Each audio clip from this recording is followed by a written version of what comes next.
Welcome students. TS EAMCET 2024 students అందరికీ good news. ఈరోజే second phase seat allotment release చేయడం జరుగుతుంది. ఏ టైంకి రిలీజ్ చేస్తారు, ఎలా డౌన్లోడ్ చేసుకోవాలని చెప్తాను. సో గుడ్ న్యూస్ ఏంటి అంటే, సెకండ్ ఫేజ్ సీట్ అలాట్మెంట్ తర్వాత కాలేజెస్కి వెళ్ళి స్టూడెంట్స్ అందరూ రిపోర్టింగ్ చేయాలి, టీసీ సబ్మిట్ చేయాలన్న కండిషన్ ఏదైతే ఉందో ఆ కండిషన్ని రిమూవ్ చేయడం జరిగింది. సో ఎందుకు రిమూవ్ చేశారు, సీట్ అలాట్మెంట్ ఎప్పుడు ఇస్తారు, ఏంటి ఈ కండిషన్ వల్ల యూజ్ ఏంటి అనేది క్లారిటీగా చెప్తాను. వీడియో స్కిప్ చేయకుండా చూడండి, లైక్ చేసి తప్పకుండా షేర్ చేయండి. కంప్లీట్ గైడెన్స్ కోసం ఛానల్ సబ్స్క్రైబ్ చేసుకొని బెల్ బటన్ అయితే ప్రెస్ చేయండి.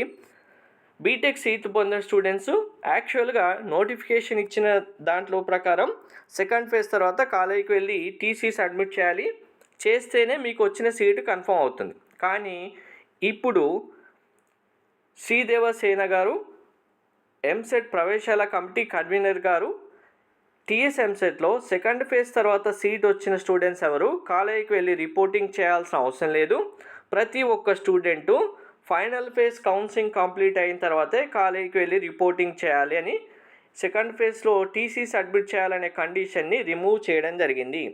సో దీనివల్ల ఇంకా ఎవరు మీకు సెకండ్ ఫేజ్లో సీట్ వచ్చినా జస్ట్ ఆన్లైన్లో సెల్ఫ్ రిపోర్టింగ్, ఫస్ట్ ఫేజ్లో సీట్ వచ్చినప్పుడు ఎలా అయితే ఆన్లైన్లో సెల్ఫ్ రిపోర్టింగ్ చేసి మీ డైనింగ్ రిపోర్ట్ డౌన్లోడ్ చేసుకున్నారో అలా డౌన్లోడ్ చేసుకుంటే సరిపోతుంది. కాలేజీకి ఎవరు వెళ్ళాల్సిన అవసరం లేదు.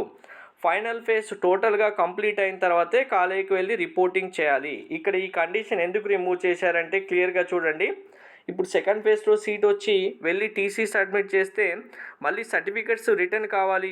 మేము మేనేజ్మెంట్ సీట్స్ జాయిన్ అవుతామనో లేదు వేరే కాలేజీలో సీట్ వచ్చి జాయిన్ అవుతామన్న స్టూడెంట్కి కాలేజ్ వాళ్ళు ఇబ్బంది పెడతారనే ఉద్దేశంతోనే మేము ఇది తీసుకున్నాం నిర్ణయం అని చెప్తూ ఇక్కడ చెప్పడం జరిగింది. సో దీనివల్ల ఏంటి, ఇప్పుడు సెకండ్ ఫేజ్లో సీట్ వచ్చిన స్టూడెంట్స్ ప్రతి ఒక్కరూ మీకు ఫస్ట్ ఫేజ్లో వచ్చిన సేమ్ కాలేజీలో సీట్ ఉంటే జస్ట్ మీ కాలేజ్ వెరిఫై చేసుకుంటే సరిపోతుంది. సెకండ్ ఫేజ్లో న్యూగా కాలేజ్ వచ్చిందనుకోండి, కాలేజ్ యొక్క ఫీ అమౌంట్ డిఫరెన్స్ ఉంటే డిఫరెన్స్ ఉన్న అమౌంట్ తక్కువ అమౌంట్ ఉంటేనేమో మీకు రీఫండ్ వస్తుంది. ఫైనల్ ఫేజ్ తర్వాత అది డిసైడ్ చేసుకోవచ్చు. మీరు ఎక్కువ అమౌంట్ ఉంటే డిఫరెన్స్ అమౌంట్ ఎంత అయితే ఉంటుందో అది పే చేయాల్సి ఉంటుంది. జస్ట్ ఆన్లైన్లో సెల్ఫ్ రిపోర్టింగ్ చేస్తే సరిపోతుంది.